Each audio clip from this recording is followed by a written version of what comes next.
You are my love. Now that I have you, I believe in love. I believe for so long without love. Take One presents John Lloyd Cruz and Bea Alonzo in a film by Kathy Garcia Molina. One More Chance. 10 years from now, ganito pa kaya tayo?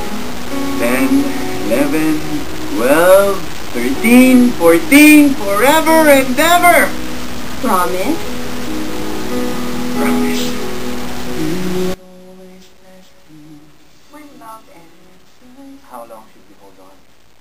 how soon should we let go? In any relationship, when you start, a dream starts also, no? Hindi ka naman pumapasok sa isang relationship na parang wala lang. Meron din si Popoy at si Bashang dream na ganito.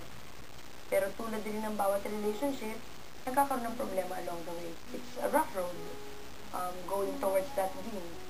Ito yung pinagdadaanan ni Popoy at si Bashang ngayon. Naisip ko agad na it's something na nakaka-inspire sa mga tao. Na magbibigay ulit ng sigla sa mga taong na wala ng pag-asang may love. Yung ganon. At it's something na magpaparealize sa mga tao na akala nila ganun lang may love. Parang akala nila ganito lang yung feeling na in love. Okay lang na okay lang ako. Hindi nila alam na dapat when you're in love, you're supposed to be very, very happy. Hindi ka dapat mag-settle lang na sa parang, I'm okay. I'm not that happy, but I'm okay. Hindi ka pala nung artist ng pelikula ito. Hindi dahil sa nandito ako. Pero sa tingin ko, ito yung best movie namin ni Bea. Ipapakita rito yung kung ano yung narating namin in terms of maturity. Basya, bumangon ka na. MRT day today, baka malate ka na naman. Bawal kolesterol. Masama sa katawan. Sabi ko naman sa iyo, kung di mo dinala yung kotse mo, hindi ka sana perwisyo. Poy, kaya ko na. Ako na. Tignan mo na yun, Poy, kaya ko na. Ako na. Popoy, kaya ko na. Popoy! I think ready ang audience for this kind of story. Actually, I'm happy na finally we're able to do a love story of this kind na hindi naman yung typical. Kasi parang, di ba, every time we do a love story, most of the time it's boy meets girl, they fall in love, ganun eh.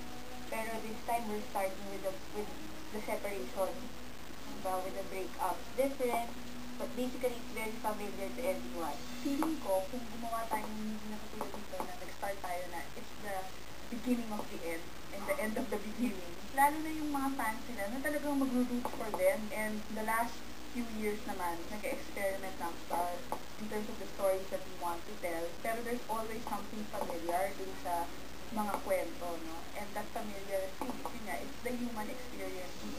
Pabor sa akin kasi mas naiintindihan yung character ko. Mas naiintindihan yung kahit yung sentimiento ng mga karamihan ng lalaki. Di ba? Parang may iba rin dahil hindi naman sa lahat ng pelikula binibigyan ng pabor ang lalaki. Yung ano kasi ni Basha, yung parang yung mga drama niya na parang I need to find myself. Laki yung ganun eh. Diba? Parang it's not you, it's me. Part na ng buhay ng tao na magkakamali tayo, gagawa tayo ng isang bagay na kahit na ayaw natin gawin, gagawin natin. At ganun yung ginawa ni Basha. And after nagawa ko na yung mga eksena ni Basha, ang brave mo para gawin yan. Ako, hindi ko kayang gawin yan. Hindi ko kayang i-let go yung isang bagay na sobrang mahal ko para lang mag-grow. I love you, pero love ko to isang bagay na to. Parang pwede ba kitang balikan? Parang hindi niya na first me. Paano kung pagbalik niya wala na si Popoy? Ang sakit. Nagpainay ako. 5 years! Itatapon mo lang lahat? Kailangan ko. Kailangan ko. Pinoy ko ang kailangan ko. Para sa inyo, makilala na yan sa paggawa ng mga ganitong klaseng pelikula. Itong pelikulang to, sinubukan namin ipakita yung truth. That, sa bawat relasyon, meron talagang problema eh. Meron talagang mga times na gusto mo nang umayaw at gusto mo nang mag-give up. Doon sa akin, very true siya. Tapos na sila sa patlita. Bea, I think, and John Lloyd has earned their way to a more mature kind of love story. Ito yung 6 years na pinagsamahan namin. Na-excite ako makita sa big screen. Gusto kong makita kung paano namin ito. Gusto kong kong makita kung na-portray namin yung 6 long years of being together as a team up. Bash,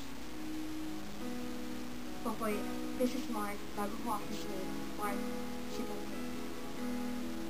Mark, pare. Not so nice to meet you. Magpakating-kating ang palitan ako. Tama na, please. Tama na. Malaki lang ang katawan mo, pero hindi mo kayang patumpayan. Popoy, umuwi ka na! Mark. Sakit na. Sobrang gagaling ng barkada.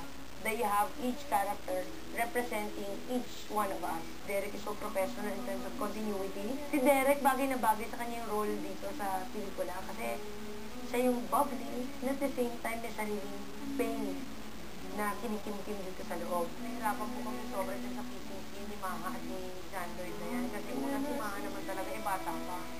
So practically si John Lloyd ang first kiss niya sa pelikula.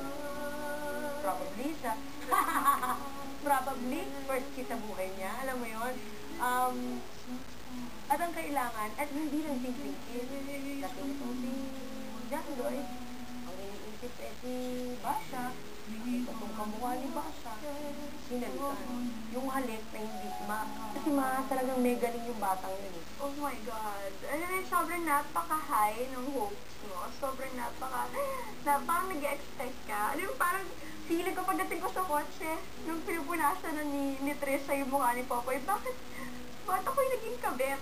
Alam mo yun, ako yung may gusto nito, pero bakit ako yung kabit? Are you okay, Bash? Si Trisha, ang girlfriend ko. Trisha, si Bash. Ako naman may gusto nito, diba? Pero bakit ang sakit? Yung sinabi ni Popoy yan. Hanggang ngayon, umaasya pa rin ako na sabihin mo na ako pa rin.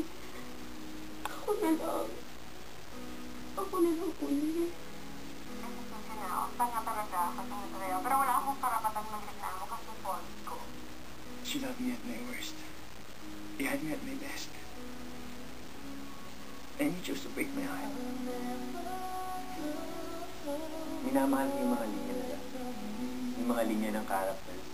5 years! Natapon mo lang lahat? Beautiful yung lines kasi pwede mong panggalin sa puso. Hindi ko kailangan ko. Not a typical guy would actually say those lines. Pero pag nandun ka na sa moment and yung character mo naramdaman, beautiful yung lines kasi hindi siya mahirap bitawan. Kasi totoong-totoo. Mark. Sakit na. Galing-galing ni John Lloyd doon. Si Bea naman, ang favorite ko sa kanya, yun rin yung eksena yun na sinabi niya. Alam kong dapat hindi ako masaktan, pero nasasaktan ako.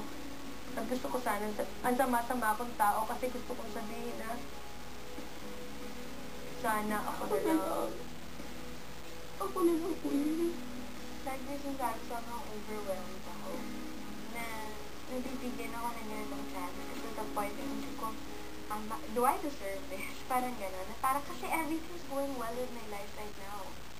Lahat. My family, my love life, my career, my relationship with God. Siguro, parang this is His way of parang making me realize na, oy, lagay kita dyan hindi dahil parang maging parang starter or whatever, but to inspire people. Kung hindi si Bea yung kasama ko, baka mas maging doble yung hirap ko. I mean, nandyan siya para padaliin yung trabaho ko. So parang ganun, in simple words. Parang ganun na yung naabot ng working relationship namin. This is one of the best. If not the best. For everyone who has ever loved and lost. One more chance. November 14 na po, one more chance.